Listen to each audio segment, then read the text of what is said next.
For many, it's the soundtrack to summer. The pop of the mitt, the crack of the bat, and the cheer of the crowd.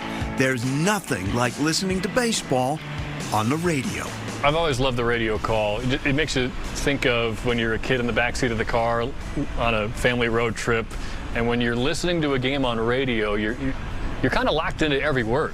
For over a decade, Tyler Murray played a major role in this summertime symphony.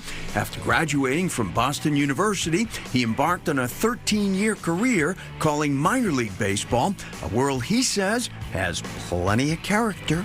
In between innings at a lot of these ballparks, you've got, mascot races, sumo wrestlers, water balloon tosses, so that kind of encourages you to have a little fun as well. Something Murray is never hesitant to bring to his broadcasts. Called third strike and the Woo Sox win! We have the technology!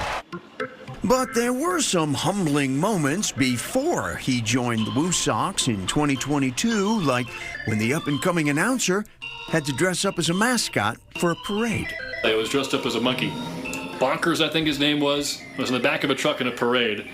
And you're supposed to put straps on to make sure the helmet stays on. I got kind of lazy and was like, whatever.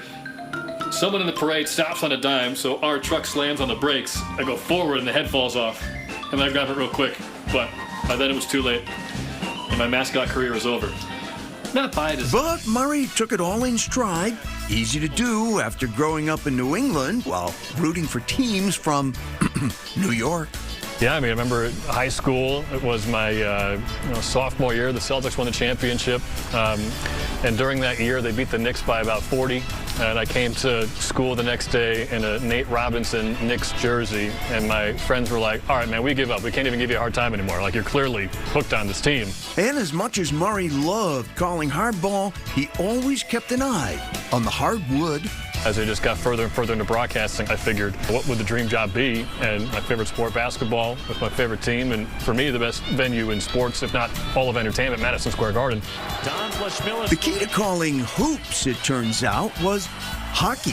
While calling a game for UMass, Murray caught the ear of an alum who worked for the New York Knicks, leading to an audition. Murray was in the middle of calling a game for the Woo Sox in 2024 when he learned he was bound for the Big Apple. I probably couldn't talk for 2 minutes.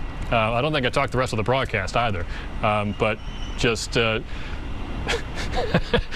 flashing back, it was almost a year ago. So flashing back to that, it was pretty crazy. Murray's dream intersected with the nightmares of Celtics fans.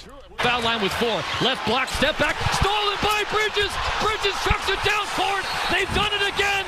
They've done it again. The New York Knicks take both in Boston and a 2-0 lead heading back to the Mecca. Just another aspect of radio you can't get from a podcast, the thrill of live sports. And we should mention that Tyler's family is from the New York area, so that's why he grew up loving the Yankees and the Knicks. He said the most important thing when you're broadcasting on the radio is to mention the score often. Simple enough. And Tyler says some of the best advice he has received came from longtime Red Sox broadcaster Sean McDonough. He said, don't worry about who might be listening. Just relax and have fun, which he is.